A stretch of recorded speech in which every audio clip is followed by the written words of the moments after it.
Magandang gabi, kaibigan.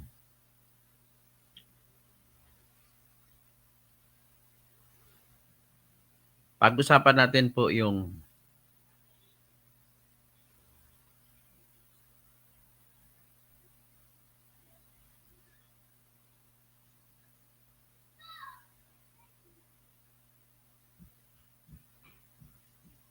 anyway, magandang gabi, no? May tinitingnan lang ako.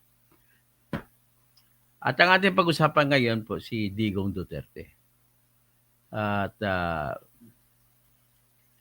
medyo nalulungkot lang ako sapagkat po, oy, kapatid, si Dennis, Kausing, medyo nalungkot lang ako nung nabasa ko ang itinalaga na bagong chief judge ng appeals chamber sa ICC ay mukhang anti Duterte ito. So, yan po ang aking nakikita. So, anyway, uh, ang ating pag-usapan balik kasi pag-usap tayo ulit sa jurisdiction. Kung tingnan natin kung anong chance ni Duterte. Kasi isa ngayon, isa pa lang na judge. 5 judge, isa yung kakampi niya. Yan po ang nakikita natin yon.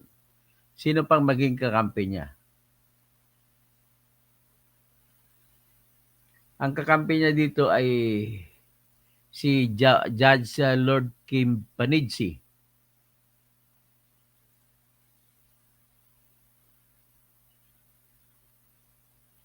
Dali.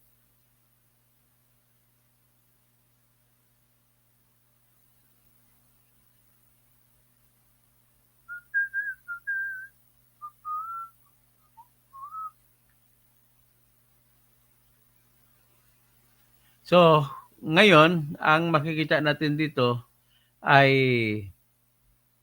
si Digong Duterte po, ang chance natin sana sa apila. Nagsampa na ng apila ang kanyang abogado.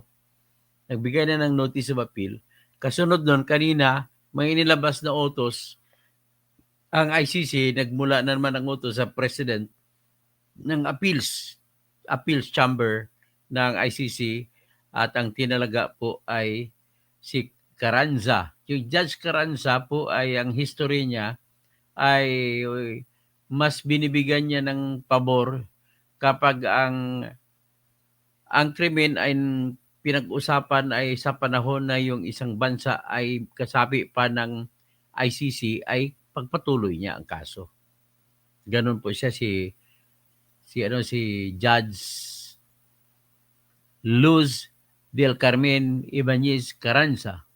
So ipakita natin yung pag-appoint ng judge. Bago na to, basahin natin para makita ninyo. Kita nyo, mapansin nyo siguro ako talagang sinusundan ko itong development, yung pagbabago sa ICC. Kaya dito kayo sumunod sa akin kasi lahat ng nire-report ko dito po ay totoo. Kagaya na ito ngayon ang desisyon. Malaki natin.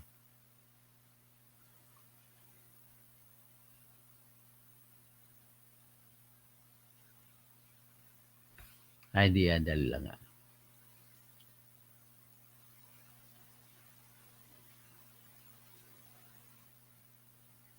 Ito, decision on the presiding judge. Kung makita of the appeals chamber in the appeal of Mr. Rodrigo Roa Duterte against the decision pretrial chamber 1. Ay, hindi yan.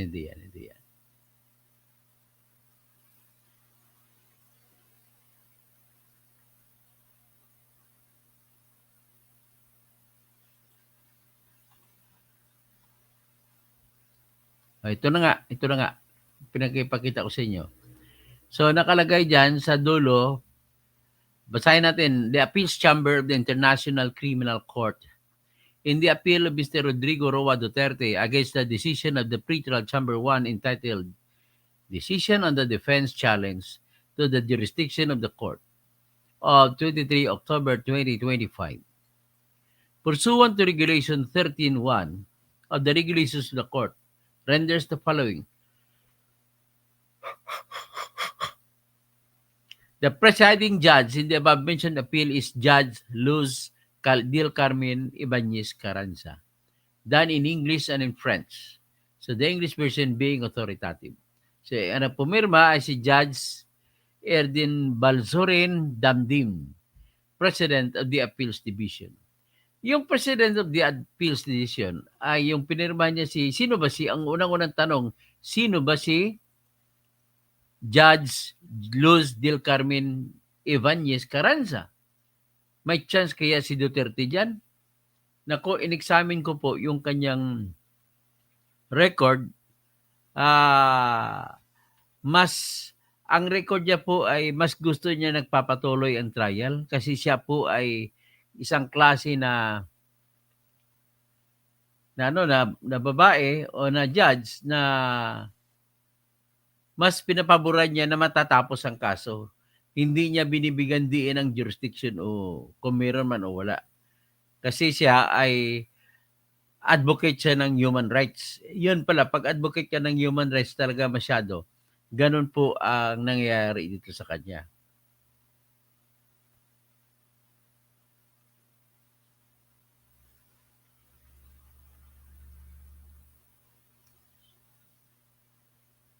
Tinitingnan ko rito kung pwede ko.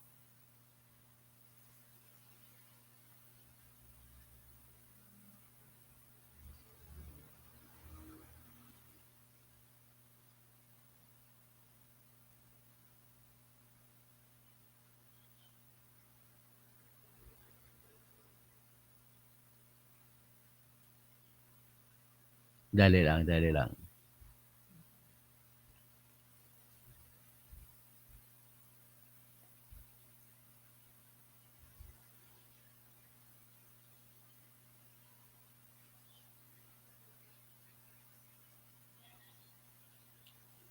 Anyway, basahin ko na lang direkta. Gusto ko sana i-share sa inyo, pero basahin ko na lang direkta.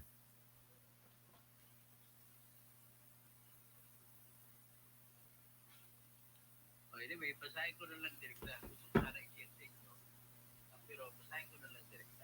Ito po, ang record nitong ang inupo na si Judge Del Carmen Ibanez Carranza.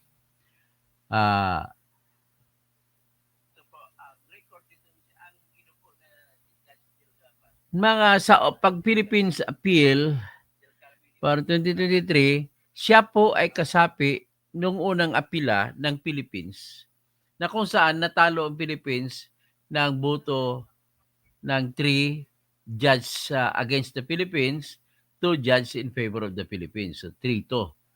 So yan po yung sa sa usapin kung ipagpatuloy pa apila patungkol dun sa pagbigay ng authority, kung ipagpatuloy pa bang investigation o hindi. Kasi ang Pilipinas nung sa panahon po ni tinatawag ni Minardo Guevara bilang OSG ng Pilipinas, kanya pong inapila ang sa ICC na kung maaari i-defer muna yung kaso na ipatakbuhin sa ICC sapagkat ay willing naman ng Pilipinas na mag-imbestiga at ang Pilipinas na ang siyang kakaso sa kung sino man ang sa tingin ay probably guilty sa kasong crime against humanity. Ang problema lang dito, hindi naniniwala ang ICC sa representasyon nila ni Solicitor General Minardo Guevara na kaya nila gawin. Kasi nung time na yon na pinasubmit na si Guevara kung ano bang record nyo, ano bang ginawa nyo, bigyan na kayo 1 year para imbestigahan. Ang naipakita lang nila ni Guevara ay 43 na investigation, mga yung 60 investigation. Pero hindi para kasi ang problema lang naman sabi ng ICC, ang report sa inyo 6,000 ang patay. Bakit 60 lang ang nagawa niyong investigasyon? Dahil doon ay binasura ng Appeals Chamber yung hiling ng Pilipinas na stop na lang ang pag-imbestiga at Pilipinas na ang kakaso kasi meron naman ang Pilipinas ng tinatawag na batas na Republic Act 9851 kung saan nakasaad din yung tinatag na crime against humanity. At nang binasura ng appeals chamber, ng pretrial chamber muna, ang deferment request ng Pilipinas, inapila ng Pilipinas sa appeals chamber. At ang decision sa appeals chamber ay 3-2. Naging usapin din ang jurisdiction. Ang dalawang judge na bumoto ay pabor na ibasura ng kaso. Yung tatlo ay hindi pabor. Ngayon, ang tanong ay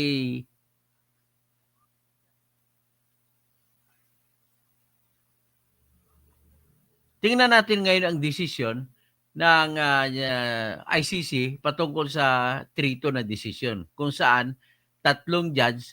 Sa tatlong judge, isa doon ang nagdesisyon si Luz del Carmen Ibanez.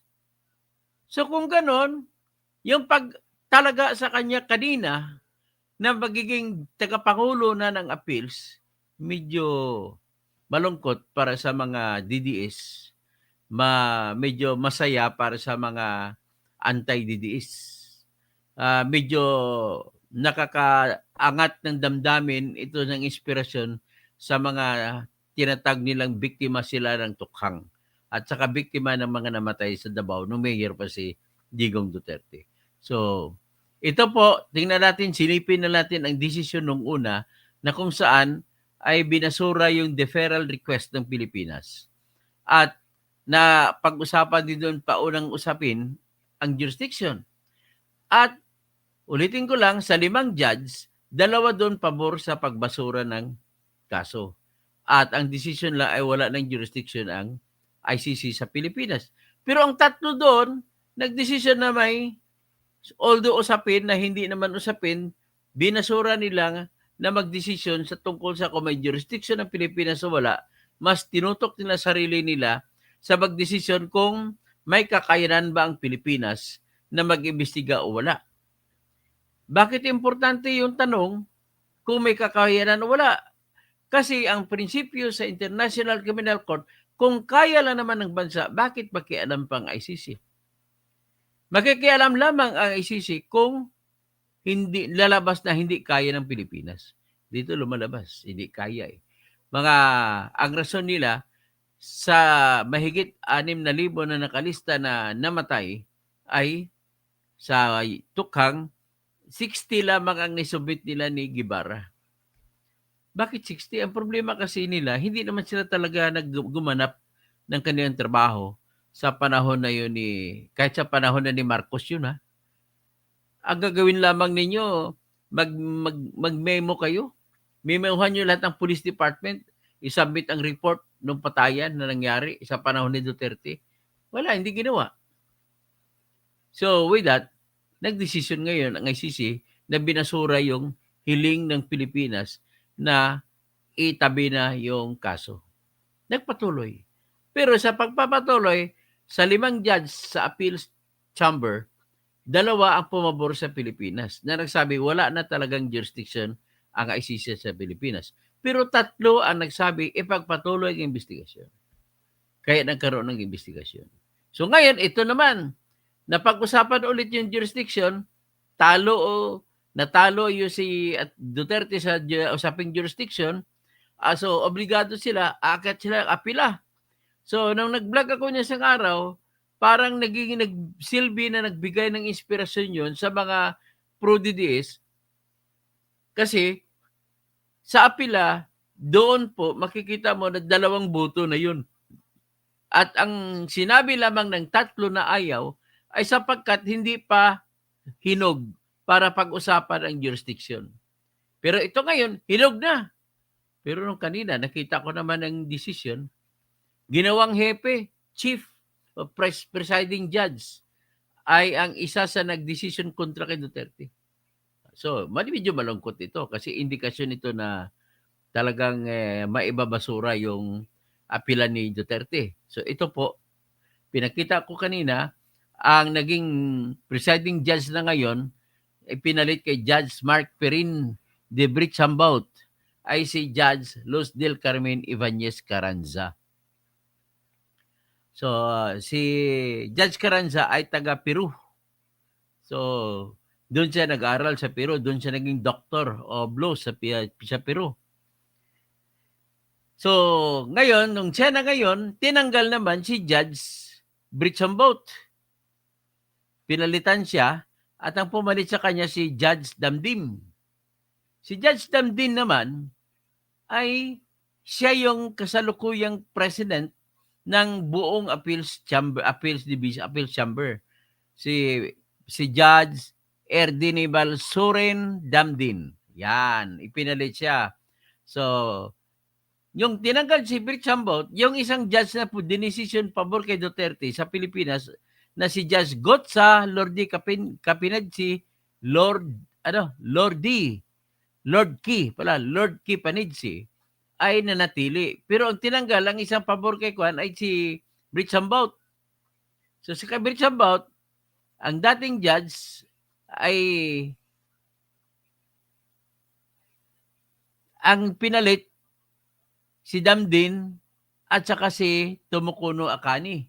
Si Judge Tumukuno Akani ay president siya ng ICC. Galing sa Japan. So medyo malungkot. So pag-usapan natin kung medyo malungkot. Ano bang pag-usapan diyan? Okay? Nung isang araw, ito pakita ko sa inyo yung appeal na ginawa ng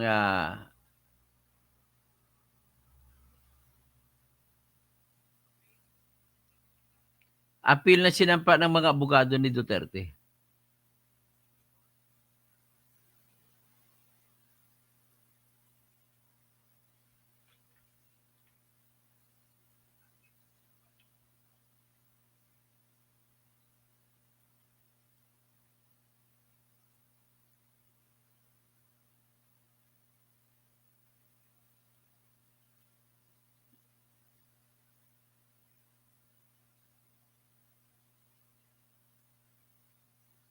Ito, notice of appeal.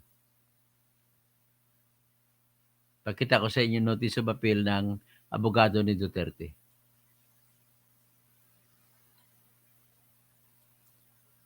Ito po.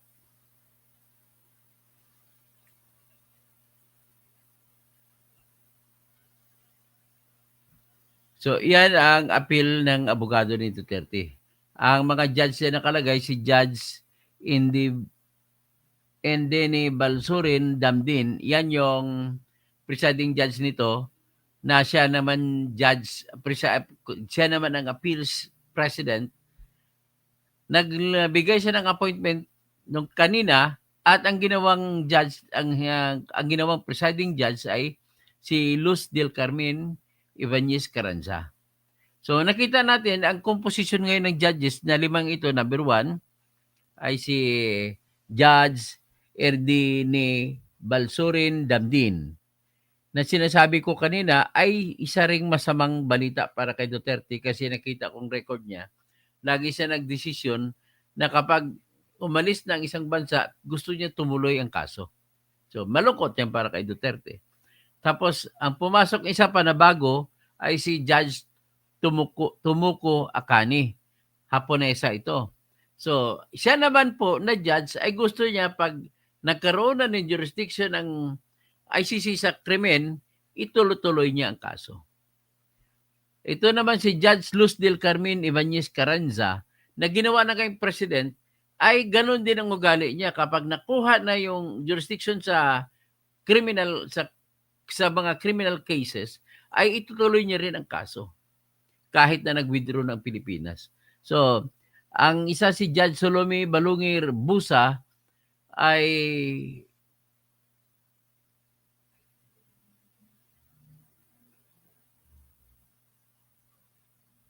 dating judge din na pumabor, isa siya sa 3 na bumuto laban sa Pilipinas. So expected na to na kontra ito kay Duterte.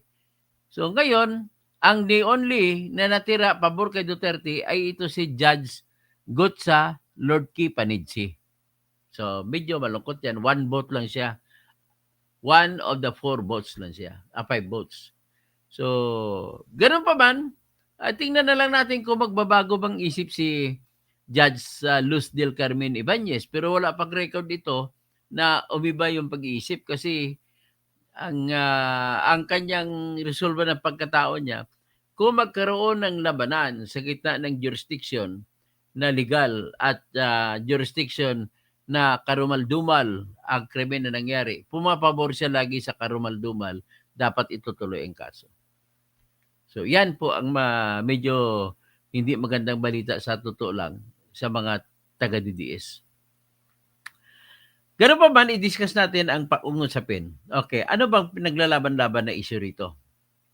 Okay, pakita natin dito. Ito, gawin ko lang muna na kahit kung lalaya na. Pero usapin naman hindi jurisdiction niya, medical exam, ay hindi pa po gagawin ang medical exam. Wala pang report. Gagawin pa lang po ang final medical exam. So, ang pag-asa naman ni Duterte, kung sa final medical examination ay lalabas na talagang ulyanin na talaga. Yun. Ang mangyari sa kanya, hindi na matutuloy ang trial. At doon lang siya sa ICC. Hindi rin siya kakasuhan, hindi matutuloy ang kaso, pero naka-detainee doon. May pagkain siya doon, libre, lahat-lahat. Hayaan siya doon. Posibilidad, hanggang mamatay na lang siya, diyan din siya mamamatay sa loob ng kulungan. Ganun po ang mangyayari. Kung lalabas sa medical examination ay ulyanin siya. Pero kung ulyanin siya, magbibigay din niya ng isang pag-asa na kung saan pwedeng basihan ng abogado niya na si Attorney Kaufman na total hindi niyo man naalagaan si Duterte dito, pwede namin siyang iuwi sa Pilipinas. At ang mga apo na lang niya ang mag-aalaga sa kanya. Ganon ang pwede mangyari dyan. Pero this time, sabi ko nga, titingnan na lang natin yung chance, yung mga nagmamahal kay Mr. Duterte, ipagdasal ninyo na yung isipan ng mga bagong judges ay ma-examine nila uli yung kanilang konsensya at tingnan nila kung saan sila papanig. So, ang natira na lang sa dating appeals division judges na dalawa doon ang pumabor kay Duterte, isa na lang. Kasi tinanggal na si Birchambot. So, ang natira lang si Judge Gotcha Lord Key Panidze. So, ganun pa man, analyze natin. So, kung papanig ngayon itong mas marami na kakarami sa appeal chamber, ganito magiging dahilan kung bakit wala ng jurisdiction ang ICC sa Pilipinas. Ganito po. Gaya ng rason na ginawa ni Judge Gotcha Lord Key Panidze at saka ni Judge Birchambot ay wala ng jurisdiction ang ICC kung hindi nakasapi ng ICC ang Pilipinas sa panahon na nagpalabas ng desisyon ang ICC. Simple lang, ganun lang kasimple. Kasi binabasihan nila ay ang Article 12, Paragraph 2 na nagsasabi kung i-combine mo sa Article 13, exercise of jurisdiction ang tawag doon. Kailan ka ba mag-exercise? Kailan mo ba kasuhan? Yan ang tanong diyan. Nung kinasuhan mo, paso na eh. Yan sa Pilipino, sa Tagalog. Ang equivalent na pinakamalapit na para maintindihan ninyo ang kahulugan kung bakit hindi na pwedeng kasuhan, ang pinakamalapit na halimbawa, kung ikumpara natin sa Pilipinas kasi may tinatawag na sa 20 years, kapag hindi ka pa nagkaso sa isang murder case, hindi mo na pwede makasuhan ang taong pumatay after 20 years. Ganon sa Pilipinas. May tinatawag na prescription. Ganon, dito naman sa ICC, kapag hindi na siya kasapi ng ICC, hindi mo na siya pwede kasuhan. Yan po ang buod o the idea behind kung bakit nagdesisyon si Judge Birchambot at saka si Judge Gotcha Lord Key Panidze na dapat ibasura na ang kaso ni Duterte. Okay? Ganun lang ho kasimple yan. Wala nang ibang maraming komplikasyon. True enough, ang isa sa katwiran, basahin po natin ang rason sa likod ng dissent. Dissent ibig sabihin ng pagkontra ni Judge Lord Key Panidze at saka ni Judge Birchambot patungkol sa decision noon na naunang appeals decision. Ito, titingnan natin. Ipakita ko sa inyo. Para naman nakikita nyo talaga na may resibo talaga ako. Hindi ako yung kwento ng kwento, kagaya lang kay Atty. Conte, kay Atty. Joel Butoyan. Kwento lang ng kwento. Si Atty. Gabriel Andres, kwento-kwento lang. O, yan o. So, nakita nyo? Nakita nyo, dissenting opinion. A dissenting opinion of Judge Perin de Brichambaut and Judge Gotcha Lord Ki Panidsi. Introduction, ang haba niya na. Didalhin ko na lang kayo sa dulo. Naka-shortcut na sa dulo yung decision nila. Yan ang pumirma sila. Oh. So, anong decision nila? 37, paragraph. Sabi na, for the foregoing reason, sa rason na nakasulat sa itaas, amin pong kinukonsidera na yung pre-trial chamber ay nagkamali sa batas. Nang sila ay nagsabi na may jurisdiction pang ICC sa kaso ng Pilipinas na naka-withdraw na despite the Philippines withdrawal from the Rome Statute. Kaya, bunsod nito o sa result, kami na si Judge Brichambaut saka si Judge Lord Ki Panidsi, we would have granted the appeal on the first ground that the court cannot exercise jurisdiction in the Philippine situation. Yan. Ngayon, ang rason nila, dito tingnan natin sa 36. Crucially, the interpretation of Article 1 to 7, Paragraph 2 of the statute as espoused by the prosecutor cannot be reconciled with the principles of the Vienna Convention on the Law of Treaties and with the intention of the drafters of the statute, as that interpretation would render Article 1 to 7 meaningless by allowing to trigger the court's jurisdiction indefinitely. Ito ang pinakamagandang argumento nila, pinaka-sound na argument nila. Anong ibig sabihin yan? Naka-highlight, basahin nyo yan. May sitwasyon. Sabi nila, sabi ng mga gustong magpatuloy ang kaso, basta na umpisahan na ang preliminary examination, kahit na nag-withdraw pa, ay tuloy-tuloy na may authority ang ICC sa pagdesisyon sa kaso, pagpatuloy ng kaso. Yan sabi nila. So ngayon, tingnan mo, nagkaroon ng examination, sinampakan yan, ang preliminary examination ay inanunsyo ni Prosecutor Fatou Bensouda noong February 8, 2018. Tapos, nakita naman ni Fatou Bensouda na March 16, 2018 ay nag-withdraw ang Pilipinas. Dapat, kung ako tanungin mo, nakita mo na pala na nag-withdraw, dapat nagpupursige ka, natapusin mo bago matapos ang isang taon kasi nasa batas ng Rome Statute sa ilalim ng Article 1 to 7, Paragraph 2, na kung nag-withdraw ng isang bansa, meron ka na lang isang taon para tapusin mo ang iyong trabaho. Ganon po yun. Bakit hindi nila tinapos? Natapos ng isang taon noong March 16, 2019. Wala pa rin natapos na examination. Pero ang gusto naman, ng gusto tumalon, tuloy pa rin ang kaso ni Duterte, ay ganito naman ang argumento nila. Basta na kasi naumpisahan na ang preliminary examination, pwede nang ituturing yan na isang bagay or any matter under consideration by the court that occurred before the final withdrawal. Nangyari before the final withdrawal.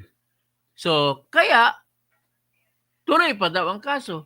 Kailangan tanong ko, kung papayagan natin ganon, ang ginawa naman ito ng prosecutor, nagsampa sila ng request for authorization May 24, hindi pala May 14, May 24, 2021.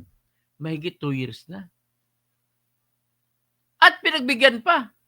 At nagpanabas ng utos ang Appeals Pre-Trial Chamber na pinayagan ang pagpatakbo ng kaso ni Digong noong September 15, 2021. Tingnan nyo yan. So, ang tanong, dito, stress ko lang, May 24, 2021, nagsampa ng request ang prosecutor na magpatakbuhin ang kaso ni Digong. Tanong, kung nag-request siya, year 20, year 90, 2090. So 2090, ilang taon mula ngayon? Ngayon, 2025. So 90, 65 years. 65 years, halimbawa, magre-request, patay na si Digong, pwede pa ba yun? Nang ibig sabihin, papayagan mo ba yun? Kapag i-apply mo, ang ibig sabihin ng gusto nila mangyari, indefinite, kahit kailan, even after 1,000 years, pwede sila mag-request ng investigation. Di ba absurd? Yun na ngayon ang pinakamagandang argumento ni Digong. Because it will become absurd if you will allow the request just because it already happened na mayroon ng preliminary examination, it will become absurd na after 1,000 years mag-apply ka ng request or mag-request ka na mag-investigate, patay na lahat ng tao. Di ba? Ganun lang ho kasimple yung akin namang puntos niyan. Kung bakit ang argumento ko, kailangan ang any matter ay isang magbagay na dapat na kung titingnan mo, nagbibigay siya ng kapangyarihan sa pag-umpisa ng kaso. Kung pag binasa mong preliminary examination, ay hindi naman nagsasabi. I-examine lang sa computer. Titingin sa Human Rights Watch. Titingin sa kung ano mga human rights violations sa computer, sa internet. Yun lang naman ginagawa nila. O di kaya tatanggap sila ng sulat galing sa kagaya nito, galing kay Trillanes. Sinamahan ni Trillanes si Matobato. Sinamahan sila ni Attorney Jude Sabio na nagreklamo hindi siya binayaran ng attorney's fees ni Trillanes. So, yan ang mga bagay na tinatanggap sa panahon ng preliminary examination. At ang naging abogado pa nila ni Trillanes dyan ay walang iba kundi si Attorney Karim Khan. Kaya ganun kadikit si Trillanes doon kung gusto niyong alamin anong nangyari kasi abogado nila si Attorney Karim Khan. So, pinatanggal talaga ng ICC si Karim Khan, biased ka, hindi ka pwede magiging prosecutor. Sa kanila, hindi pwede maging prosecutor ang biased na prosecutor. Bakit? Kasi may obligasyon din ng prosecutor na bibigyan ng pabor ang akusado pag may nakita silang ebidensya na pabor sa akusado. Hindi sila pwede magiging one-sided. Kagaya ng anti-DDS lang sila. Kailangan, patas ka tumingin. Ganun po ang nangyari kaya tinanggal si Attorney Karim Khan. So ito ngayon, ang pag-asa na lang ni Digong, shortcut na usapin, ay kung magbago ang isip nitong 4 na judge ang kalaban. Ang kakampi lang ni Digong ay si Judge Gotcha Lodki Panidse. So medyo malungkot, diba? Pero at least there is still hope in the dark for the DDS. Ganun lang simple. So, yan na po ang aking update sa ngayon. Malay mo, kasi tinignan ko po yung background nitong si... may basahin ako dito ha. Comparative Table ICC Judges on Jurisdiction Post-Withdrawal. Ibig sabihin post-withdrawal, nag-withdraw na kung mayroong jurisdiction pa ba. Ang record ni Judge Erdini Balsoren Damdin ay ang posisyon niya kung mag-withdraw na, sabi niya supports continuity under Article 1272. So, ibig sabihin, medyo malabo na ang chance ni Digong Duterte dito kasi ipagpatuloy nila ng kaso under Article 127 paragraph 2. Sa kanya, withdrawal does not erase jurisdiction for crimes during membership. Yan. Kaya medyo delikado si Digong dyan. So, ang reasoning pattern niya ay lagi siya nag-emphasize sa procedural rigor. Sorry. Including Article 19 and 82.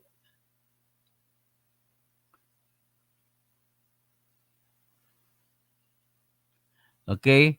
And strict statutory interpretation. Si Judge Tomokono at Tomoko Akani naman ng Japan ay lagi siyang nag-align siya sa majority, no? So, ang gusto niya i-retain ang jurisdiction over crimes committed before the withdrawal. So, ibig sabihin, halos pareho din sila ng stand ni Judge Damdin. Ganon din siya, nang focus niya rin ng kanyang isip, kailangan ituloy sa Article 127 paragraph 2, although nakatingin siya sa limitasyon.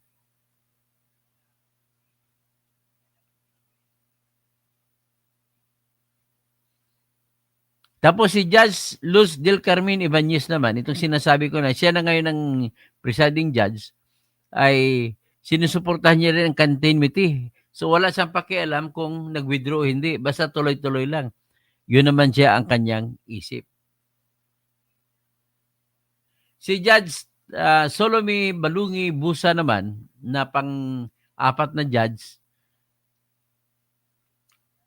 nagbumoto to siya pabor sa pagpatuloy ng investigasyon ng naunang apila na sinampa nila ni Solicitor General Minardo Guevara. Sa kami niya, dapat continuous ang jurisdiction kahit na nag-withdraw. Pero kailangan din daw stricto ang pag-review sa Article 127, paragraph 2. Ito, medyo magiging kakampi na to kung babaliktad. Tapos sisigot sa Lord Kipanidsi, hindi na natin problema ito kasi papabor talaga kay Digong ito. Dahil sa kanyang decision, hindi niya pwede baguhin ang naging decision niya nung nakaraang apila. Okay? Hanggang dyan lang tayo. So, tatawag na lang po ako.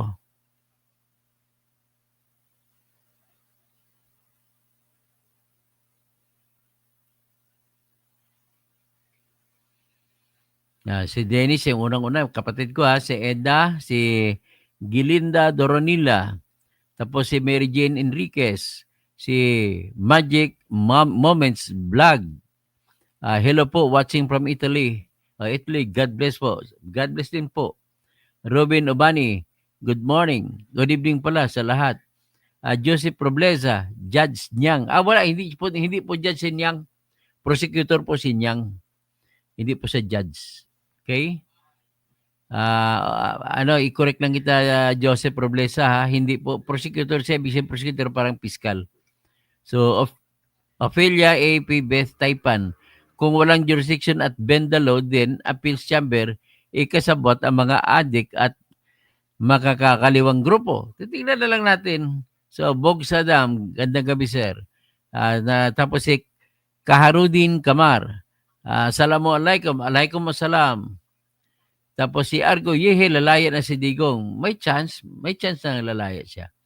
Saharudin Kamar, like Dan Sir Toto, thank you. James A. 1576, Ben Reclamador. Tapos si Modern, good evening Sir Toto. Argo Lord, sana makalaya na si Digong.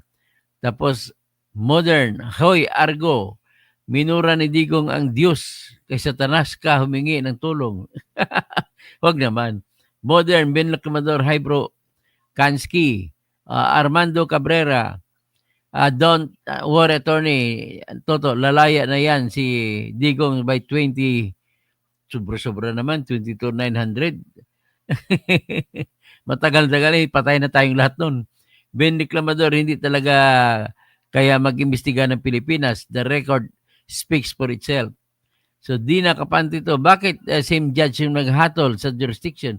May pinalit pong isa ang tinanggal si Tomoko no. May dalawang pinalitan, Tomoko Akani. So, ibig sabihin, may chance sana. Wait. Hindi, isa lang ang pinalitan lamang pa rin siya Lamang pa rin yung laban kay Digong na judge. So, hatol 95%, ganyan din po magiging decision niyan, napaka-unfair. So, Rockney Santiago, attorney, may laban sana kayo kung kailang mahina lawyer niya. Pero malakas din naman si Attorney Kaufman. Saan malakas? Malakas sumingil. Hindi naman siguro. Dahil na kapante ito, siyempre, kung sinabi ng judge na pugi si Toto, siyempre ganun na rin ang sasabihin niya sa unang hatol niya. O nga, tama, hindi magbabago yun. Yun ICC na nagbabayad sa talent fee ni Koopman, wag maging tanga. Ang ICC po nagbabayad sa attorney's fees ni Koopman. Ben Reclamador, sa appeal chamber, magpapakita ka ng bagong argumento. Kung same argument lang, kaya nga sama na, nabasa ni Attorney Kaufman, yung sulat ko, sundin niyo lang argumento ko, halos 100% ako dun sa aking argumento, mananalo yun. Jason Berdin, okay lang siraan na siraan. Kung may edad na Duterte, lalo lang dadami ang mga nagmamahal dyan. Saka okay lang, pinagbebenta ng mga nagdaan admin, yung mga hawak dati ng gobyerno, yung may LRT at mga may RALCO. So, Marie Zara Daytona Beach. Good morning, Dr. Toto. Jason Berdin, di magtatagal, hawak na tayo sa liig ng mga oligarkong matakaw. Yan dapat mga binibigay. Di na kapantito, di na ako umaasa sa sakit ng loob ko. Di, magdasal lang tayo po. Pandikoko, Makatang Tambay, good PM, Sir Toto, shoutout. Marites Zolina, Sir Toto, bahala na sila, ipakain natin si Digong sa kanila at kay Bangag. Yun naman talaga ang purpose nila. Nabulok si Digong dyan. Sa ICC, wala na tayong magagawa. Liboy Rivera, bakit delikado umasa ba na mananalo? Umasa pa rin ako mananalo, siyempre. Kasi ang rason naman ng aking binabasihan. Best TV, bakit nila palitan yung isang judge? Di ba pera-pera lang ito? Di natin alam kung anong dahilan bakit wala na si judge sa Bridge on Boat. Baka nag-retire na. Si Ben Reclamador, ano naman ang opinion ng tatlong judge against the jurisdiction? Ang sa kanilang opinion po, Ben Reclamador, ay dahil karumal-dumal ang nangyaring krimen, hindi pwede basta-basta na iwanan. Ganoon lang kasimple. Kailangan magbigay ng tamang aral sa buong mundo na hindi dapat binibigyan ng gantimpala yung mga karumal-dumal na gawain. Yan ang kanang takbo nila. Region 4, magandang gabi po. Nakata Mina, Ohio, Mamo, Ohio din, Mamo. Julius Kasi, magandang gabi, Atty. Toto. Tiradorin mo yung mga pasaway ng mga politiko. Ben Reclamador, sabi ni Hanilet, mahina ang abogado ni Perardi kasi hindi man lang daw pumupunta sa ng Pilipinas para maghanap ng evidence. Modern, mga didis, wag na kayong umasa na makalabas si Digong sa kakulungan sa Hague, doon na pamamatay, doon na papantay paan niya. Ronald RTV, tama po, bakit hindi isama si Chis sa pinapasukan ng ICI?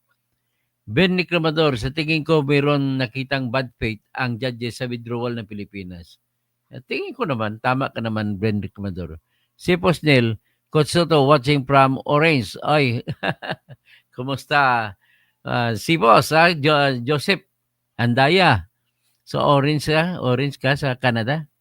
Okay So, modern, hindi na kailangan si Digong sa Pilipinas. Marami namang politikong pagpilian na matitino. Bakit si Digong criminal pa? Hinahanap ng mga DDS. Rapitol po Pulandit. Okay. Naku po. Si Kaufman for the money lang yan. Lahing Pinocchio yan. Opinion ko lang. Okay. Modern, kung ako seryoso ang mga DDS, ang move on na kayo. Uy, Jeffrey Moravi, ganda gabi ni Toto. Omer, watching from Italy. Sabi ng among kung John Dick dito sa Italy, malaking possibility makalaya si Digong. Ganon din niisip ko po. At saka isang final note, magdasal lang kayo na magtumingin sa sistema, titingnan ng mga judges ito, paano kung papayagan ninyo yan na may jurisdiction ang Pilipinas, ang ICC Pilipinas, para nyo na rin sinasabi na kung manghingi niyang jurisdiction sa investigasyon ang ICC 1,000 years later, ay parang sinasabi niyo may jurisdiction pa rin ang ICC kahit na 1,000 years na lumabas. Di ba? Ganon ang number one argument ko. Kaya sinasabi ko na wala na talagang jurisdiction ng ICC over the Philippines. Okay. Magandang gabi po sa inyong lahat. Gabi na ba? Oo, tamang-tama, midnight.